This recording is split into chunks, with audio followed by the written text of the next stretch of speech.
ஒரு ஊனமுற்ற சின்ன பையன், அப்பா நீங்க காவலாளியா இருந்தீங்களாமே, ஏன் அந்த வேலையை விட்டுட்டு வந்துட்டீங்க அப்படின்னு கேட்கறான். அதுக்கு அவரும், ஒரு நாள் பசியால ஒருத்தர் கடையில இருந்து பண்ணை திருடி மாட்டிக்கிறாரு.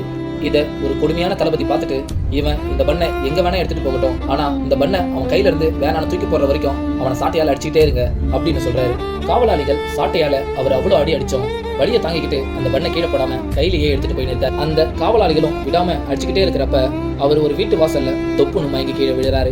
காவலாளியும் இவரை இவ்வளவு அடி அடிச்சோம் பண்ணை கீழே போடாம இந்த இடத்துக்கு வந்திருக்காருன்னா அந்த வீட்டுல அப்படி என்னதான் இருக்குன்னு போய் பாக்குறான். அப்ப அந்த வீட்டுல ஊனமுற்ற ஒரு குழந்தை பசியால தவிச்சு போய் இருக்கிறத பாக்குறான். இதை பார்த்த காவலாளி கண் கலங்கி போய் நிக்கிறான். அந்த காவலாளியும் கண் கலங்கிக்கிட்டே அந்த வெளியே மயங்கி கிடந்தவரை எழுப்புறான். அவரும் இறந்து போயிருக்காரு. இதை பார்த்த அந்த காவலாளி சுக்குநூறா உடஞ்சு போறான். அப்ப அந்த பண்ணை எடுக்கும்பொழுது பாதி பண்ணு மட்டும் தான் காவலாளி கையில வருது, மீதி பாதி பண்ணை அவர் இறுக்கமா பிடிச்சிட்டு இருக்காரு. இதை அவன் பார்த்துட்டு, இவ்வளவு பாசமா இருக்கிற தந்தையை நானே கொன்னுட்டேனே அப்படின்னு கத்தி அழுகுறான். இந்த குட்டி ஸ்டோரி பிடிச்சிருந்தா மறக்காம ஒரு லைக் பண்ணுங்க.